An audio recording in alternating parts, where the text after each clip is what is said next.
حضرت دہیہ کلبی نے وہ خط بصرہ شام کے گورنر کو پہنچایا. یہ بخاری شریف کے اندر ہے کہ نبی علیہ الصلوۃ والسلام نے خط جو بھیجا تھا وہ دہیہ کلبی کے پاس دیا اور فرمایا یہ پہنچا دے.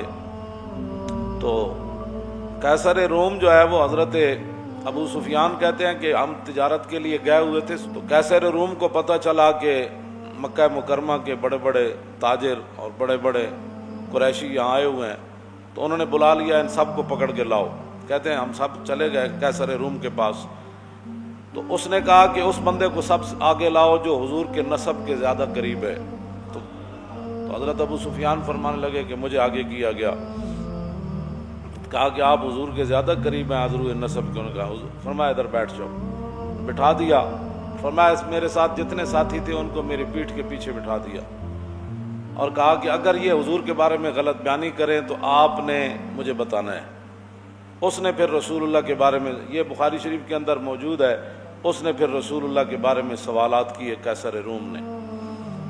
تو اس نے ترجمان بلایا، کہا کہ ان سے یہ پوچھو کہ جنہوں نے یہ دعویٰ کیا ہے ان کا نسب کیسے ہے، کیف نسب فیکم. تو کہنے لگے میں نے کہا کہ فینا ذو نسب، اور وہ تو بڑے عالی نسب والے ہیں، بڑے بلند خاندان والے ہیں. پھر اس نے کہا کہ ان سے یہ پوچھو کہ آپ کے خاندان میں حضور سے پہلے کبھی کسی نے دعویٰ کیا نبوت کا؟ تو انہوں نے کہا آج تک نہیں کیا، حضور نے دعویٰ کیا. پھر اس نے پوچھا کہ کیا ان کے آباء و اجداد کے اندر کوئی پہلے بادشاہ گزرا ہے؟ کہا کہ نہیں، ان کے آباء و اجداد میں کوئی بادشاہ نہیں گزرا.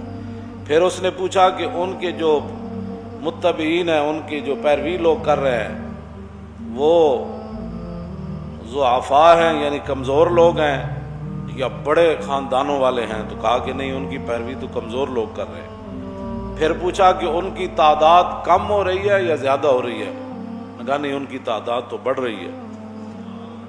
پھر اس نے پوچھا کہ کیا کوئی بندہ اپنے دین سے ناراض ہو کر کبھی کوئی واپس کفر کی طرف پلٹا؟ انہوں نے کہا نہیں، کبھی بھی کوئی نہیں پلٹا. نے کہا کہ آپ نے کبھی ان کے بارے میں اعلان نبوت سے پہلے غلط بیانی کی نسبت کی تھی حضور کی طرف؟ کہا نہیں، کبھی بھی نہیں کی. ابو سفیان کہتے ہیں میں ایک بات اپنی طرف سے داخل کر سکا کہ صلح حدیبیہ کا معاہدہ ہو چکا ہے، اب دیکھتے ہیں حضور وعدے کی پاسداری کرتے ہیں یا نہیں. کہتے ہیں سوائے اس کے میں حضور کے بارے میں وہاں کوئی بات نہیں کر سکتا. یہ رسول اللہ کا مقام اور شان ہے. اور اگر آج کوئی ان کے بارے میں بات کرے تو قیصر روم کے سامنے جنہوں نے نہیں مانا، وہی تو فتح مکہ والے دن مسلمان ہوئے نا حضرت ابو سفیان، لیکن ایسے پھر مسلمان ہوئے کہ جاتے ہوئے پھر وہاں حضور غزوہ حنین کے لیے گئے تو ایک آنکھ وہاں دے دی اور دوسری آنکھ جنگ یرموک میں دے دی. تو پھر قیامت تک وہ کتا ان کو بھونک نہیں سکتا. اور جنگ یرموک میں جب حضرت ابو سفیان نے بات کی تھی نا، سب صحابہ نے کہا کہ حالات اس طرح کے ہیں، تو ہر ایک نے خطبہ دیا.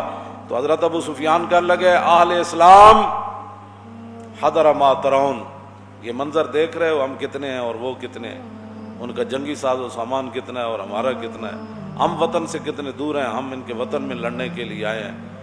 جب یہ باتیں کی تو صحابہ ظاہر موجود تھے سارے بڑے بڑے. تو فرمایا پریشان ہونے والی بات نہیں، فہذا رسول اللہ. فرمایا حضور بھی جنگ یرموک میں حضور بھی جلوہ گر ہیں، فہذا رسول. تو وہاں آپ کی دوسری آنکھ بھی چلی گئی. جو تو کسی کو کیا پہنچتا، آپ کا کوئی بچپن کی باتیں شروع کر دے کہ میں ایسے ہوتا تھا تو پھر میں ایسے ہوتا تھا. تو بات جو الاسلام یہدم ما کان قبلہ، اسلام کا یہی تو کمال ہے کہ اسلام سے پہلے جتنی باتیں ہوتی ہیں جب کلمہ پڑھ لیتا ہے وہ باتیں ساری ختم ہو جاتی ہیں، بات ختم ہے. وہ تو اسلام کی خاطر نابینا ہو گئے. اور پاکستان کے روڈوں پر کوئی کتا ان کو بھونکتا ہے تو وہ تو اپنے آپ کو بھونکتا ہے، اس کا کیا تعلق ہے صحابہ سے؟ صحابہ تو جن خاکوں سے گزرے وہ خاک بھی افضل اور خال ہے.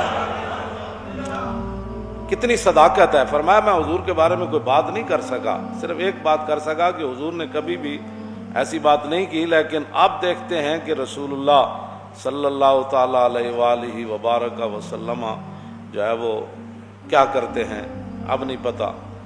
تو کہا کہ آپ یہ بتائیں کہ آپ کی ان کے ساتھ جنگ ہوتی رہتی ہے؟ کہا جی بالکل ہوتی رہتی ہے۔ نے کہا کہ وہ جنگ کا نتیجہ کیا ہوتا ہے؟ کہا کہ الحرب سجال، جنگ تو ایک ڈول ہے، جس طرح پانی بھرنے کے لیے بندہ کنویں میں پھینکتا ہے تو ڈول، تو کبھی ایک آدمی پانی ڈول سے نکال لیتا ہے، کبھی دوسرا، مطلب یہ تھا کہ کبھی ہم جیت جاتے ہیں کبھی وہ جیت جاتے ہیں۔ یہ اس نے پھر پوچھا کہ وہ آپ کو حکم کیا دیتے ہیں، کس بات کا؟ انہوں نے کہا کہ قل تو یقول اعبدوا اللہ وحدہ ولا تشرکوا بہ شیئا واترکوا ما یقول آباؤکم ویامرنا بالصلاۃ والصدق والعفاف والصلہ۔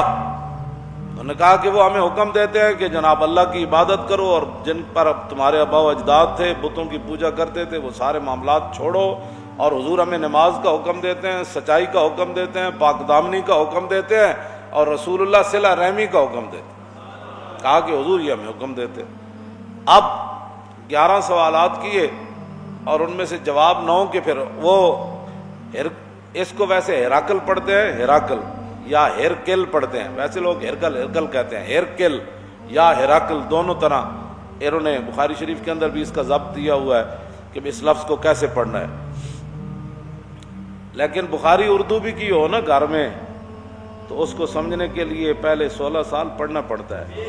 ہاں اے مت کوئی سمجھے کہ جناب گھر اردو دی بخاری پئی ہوئے تو بندے نو بخاری سمجھ آ جائے، ہاں جی پھر تے گل مک جاندی، پھر تو ہر بندہ استاد العلماء تے شیخ الحدیث تے جناب شیخ الکل تے جناب خطیب پاکستان تے فخر ہندوستان بن جائے گا۔ ہاں جی گھر کتاباں ساریاں پئی نہیں ہوندیاں، پھر سویرے تسی منڈے نو کیوں سکول بھیج دیو؟